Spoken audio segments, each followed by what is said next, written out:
காலை நேர அவசரத்துல சேகருக்கும் அவனோட மனசாட்சிக்கும் வழக்கம் போல ஒரு சண்டை ஆரம்பிச்சிருச்சு. ஏண்டா சேகர், எப்ப பார்த்தாலும் ஆபீஸ், குழந்தையா, ஃப்ரெண்ட்ஸ்ன்னு இப்படியே ஓடிக்கிட்டே இருக்கியே, அவகிட்ட உட்காந்து ஒரு 10 நிமிஷம் பேசணும்னு உனக்கு தோணலையா? தோணும். ஆனா பேச ஆரம்பிக்கிறதுக்குள்ள ஏதாவது ஒரு வேலை, இல்ல ஒரு போனு, இல்ல ஒரு மெசேஜ் நடுவில் வந்துடும். அப்படியே அந்த பேச்சு தள்ளி போயிடும். இப்ப கொஞ்சம் கஷ்டப்பட்ட ரொம்ப ரிலாக்ஸ்டா உட்காந்து பின்னாடி பேசிக்கலாம்ல, அப்ப பாத்துக்கலாம். அதே நேரம் அடுக்கலையில் அகிலாவும் அவளோட மனசாட்சி கிட்ட பேசிக்கிட்டு இருந்தான். காலையில எந்திரிச்சா சமையல், குழந்தைங்களை ரெடி பண்றது, வீட்டு வேலை, இப்படியே ஓடிக்கிட்டே இருக்கியே, அட்லீஸ்ட் காபி கொடுக்கும்போது ஒரு 2 நிமிஷமாவது அவன் பக்கத்துல உட்காந்து சேர்ந்து காபி குடிக்கணும்னு உனக்கு தோணுதா? அப்பப்போ தோணும். ஆனா அதுக்குள்ள அடுத்த வேலை ஞாபகம் வந்துடும். அந்த ஆசை அப்படியே மறந்து போயிடும். காப்பியை பச்சை தண்ணி மாதிரி ஆறிடும். அதே மடன்னு குடிச்சிட்டு அடுத்த வேலையை பார்க்க ஓடிடுவேன். இரவு, எங்க சாப்பிட்றீங்களா? எடுத்து வை, வரேன்.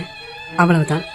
ஒரு காலத்தில் நீயும் உட்கார, சேர்ந்து சாப்பிடலாம் அப்படின்னு சொன்ன வார்த்தைகள் எடுத்து வை, வரேன் அப்படின்னு சுருங்கி போயிடுச்சு. மீத இருந்த நேரத்தையும் செல்போன் அமைதியாக எடுத்துக்கிச்சு.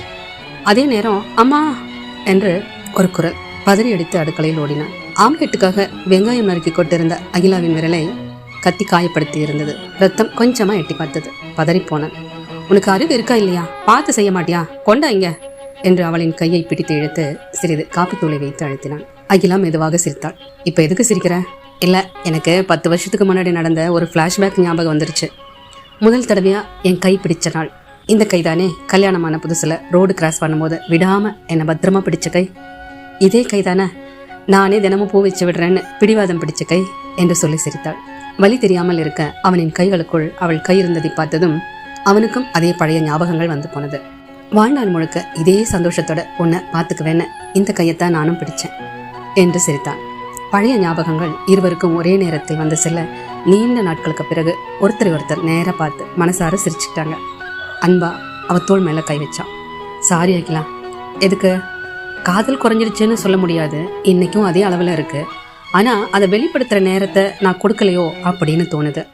நம்ம பொறுப்புகளும் கடமைகளும் அந்த நேரத்தை அதிகமாக எடுத்துக்கிச்சு என்று சிரித்தான். பொறுப்புகளும் கடமைகளும் நம்ம அன்பை திருடலை, அன்பு காட்டுற நேரத்தை மட்டும்தான் எடுத்துக்கிச்சு. அந்த நேரத்தை யாரும் நமக்கு திருப்பி கொடுக்க மாட்டாங்க, நாம தான் நமக்காக எடுத்துக்கணும். சேகர் அவனை பார்த்து சிரித்தான். அப்படின்னா இன்னையிலிருந்து தினமும் ஒரு 10 நிமிஷமாவது நமக்காக திருட்டிக்கலாமா? அகிலா சிரிச்சுக்கிட்டே அவன் கையை இன்னும் கொஞ்சம் இறுக்கமாக பிடிச்சான். அந்த திருட்டுக்கு நான் ரெடி, நீங்க ரெடியா என்று சொல்லி சிரித்தான். என்னுடைய சேனல் பாசிட்டிவ் கதைக்குள்ள எப்போ நீங்கள் உள்ளே வந்துட்டு போனாலும் ஒரு பாசிட்டிவ் ட்ராப்பில் உங்களை டிப் பண்ணி வெளியே அனுப்பணுங்கிறது தான் என்னுடைய பெரும் முயற்சி. மேலும் டீட்டெயிலுக்கு என்னோட டிஸ்கிரிப்ஷன் பாருங்கள். உங்களுக்கு பிடிச்சிருந்தா